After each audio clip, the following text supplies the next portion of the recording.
Have you ever watched a move abroad video and thought, wow, that looks near perfect? Or maybe you immediately decided, I would hate it there. Well, the truth is that neither is probably the full story. So today I want to talk about why we're increasingly giving over our judgment to online content and when is a good time to really start listening to our own voices. Hi everyone, welcome back. I'm Lily Gurma and I am a travel journalist, author, and I've lived abroad for more than a decade. Ever since I got back on YouTube last year, I've noticed this huge wave of advice about moving abroad, about living abroad, particularly for Americans and particularly from Americans leaving and going to all corners of the world. And they are from all races, all backgrounds, etc. And everyone is just online sharing what it's like in their destinations. But here's the thing, as a journalist, I can tell you that you have to be very, very aware of how the information is being shared,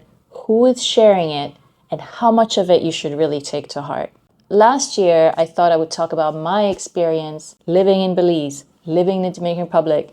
I talked about it honestly because I did it. I was there over long periods of time. So I'm able to give you the real truth, the pros and cons. I just wouldn't be able to tell you about other places that I haven't lived in firsthand. But what I'm noticing is that people are just craving for information, right? And most of us, and I'm going to put myself in there, for different reasons, not for living abroad, but for other reasons, we really have given so much of our power to the internet and to online information. And when we do that every time, and we only do that as opposed to also bringing in our own judgment, something happens there, right? So all of this sort of relying on the outside to tell us what to do, to give us guidance for the next steps in our lives is really, really tricky, and we have to be very careful about it. After my last video about 8 places not to move, the reason I made that one was really because I wanted people to start thinking beyond just the basics of conveniences or procedural things, how to get residency and all of these things. There are other real socio-political issues in some destinations that you need to know about for the long term. And I thought, it would be helpful for people to start thinking that way because it will help determine where you decide to move. So I mentioned some of the major cities that were facing housing pressure, that were facing over-tourism and had protests. There are some that are having anti-immigrant waves, of protests from right-wing groups, for example, in the UK, in the Netherlands even. There's one planned in October. So things are really shifting very quickly, and it doesn't mean also that just because there are these protests and these marches, you're not moving there. That's completely up to you, right?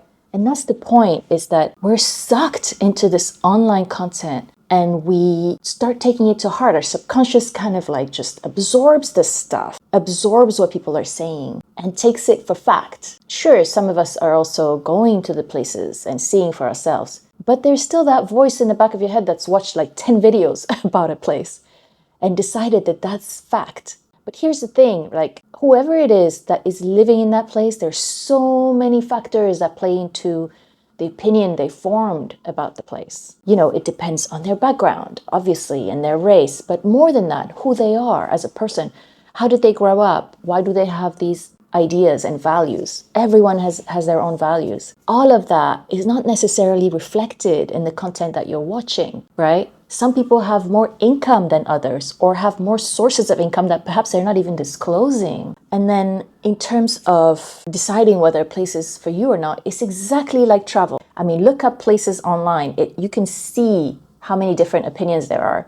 Some people will tell you, this is why I am never going back to, say, Egypt. But that alone tells you, it's very subjective. Travel is subjective. Some of us love places. Some of us click with certain places and get it. Others don't. When it comes to living abroad, it's really not that different. And I will tell you, there are a lot of people who are also digital nomads or say that they've moved abroad, but really what they're doing is spending 3 months in one place, then they go and spend 3 months in another place in the region. They're basically constantly moving, and it's part of their business model for YouTube. But at the same time, it doesn't give a full picture of what it's really like to live in these places just because they've stayed there a few months and they're able to pick up and leave immediately. If they're not there every day, day in, day out, year after year, at least for, 2, 3, 4, 5 years, then it's not really a full glimpse of the place that you need to have. So you've got to take that with a grain of salt. Everyone has different likes, wants, expectations, dreams even about places. There are pet peeves that we all have that are different from one another. Maybe this person didn't find that it suited them for a reason or another. Others love a certain destination and others find it boring. It's the same when you move abroad. You're going to have also real estate agents or people with relocation businesses who will talk about places. Those are people with a ton of information, which can be very useful, as long as you remember, what is their content balanced? Are they giving you the pros and the cons, or is it just all rosy? And then there's algorithms. At the end of the day, we're sharing stuff on social media platforms, right? YouTube is a social media platform. It's a business, just like Instagram or TikTok. And all of them favor viral things, and viral things come from kind of shocking headlines, things that intrigue. In fact, when you create your thumbnail, they tell you it has to pique curiosity. It has to catch attention. It has to be like, oh, wow, I have to watch that. This is something that I've been thinking about a lot. And it's not in my nature to be sensational. I'm a journalist.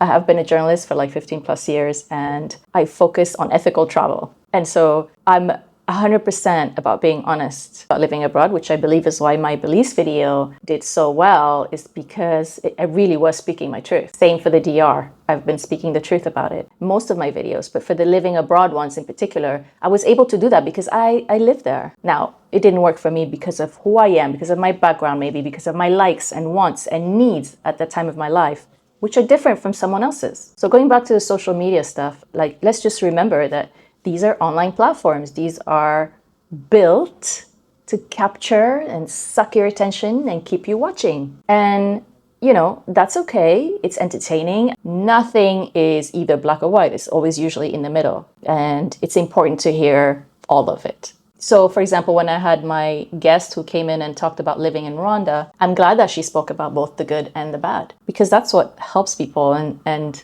it's all about being honest. So here's the thing, is that I realized that after my video about 8 places not to live, I wanted to do one about, here are the places that I found that actually are quite intriguing to me. But I kind of held back because one is I have not lived in those places. I don't want to speak about places that I have not lived in. I can't tell you honestly what it's like. I can certainly tell you about the procedural stuff because I'm really good at research as a journalist and as a former lawyer. I can tell you about the laws and getting residency. I can definitely vet all of that myself. From a personal perspective, I didn't feel comfortable talking about these places and recommending them when I haven't lived there myself. So that's why I'm more comfortable talking about the places that I have lived in. Instead, what I've decided to do is just bring in folks who have lived in these places that are intriguing and offer promise, but hear from their perspective, the pros, the cons, and then present it to you guys. Now, that all takes a little bit of time, but I'm working on it. So that's what I wanted to update you guys about. And you can expect the series of US immigrants going abroad to continue, but it will be very curated. It will be people who really know their stuff and can give you practical advice as well as their personal opinion of what it's been like for them. And then you can take that, like I said, with a grain of salt. That's really what I wanted to wrap up with the message that where you move abroad depends on who you are when you arrive there. It depends on who you are when you're researching. What are your values? What are your wants and likes? And no one knows that better than you. You're going to have to really dig inside and trust in your own intuition. Take the information for what it is, especially the practical stuff, definitely has value. The personal stuff, take it with a grain of salt. Think for yourself. I think we've been so sucked into having automatic answers at our fingertips, whether it's YouTube, whether it's AI, if some of you are using the AI tools, that we can almost forget that, hey, I have this thing up here and this, my heart, right? My heart, my head, and both have given us guidance throughout our lives, especially for those of us who have been around since before the internet. We made good decisions. We learned from the bad ones and we picked up. but we always have our own intuition. Let's remember that. And that's my advice for you today. Trust yourself, go see for yourself, do all of the things that I've recommended before, keep entertaining yourself if you want to on YouTube, but always remember that only you know what is best for you. If you'd like to see more videos about honest takes, about travel, about moving abroad and how we relate to the world, then stick around here. So if you found this helpful, then please click like, subscribe. Thank you so much for being here, and I'll see you next time.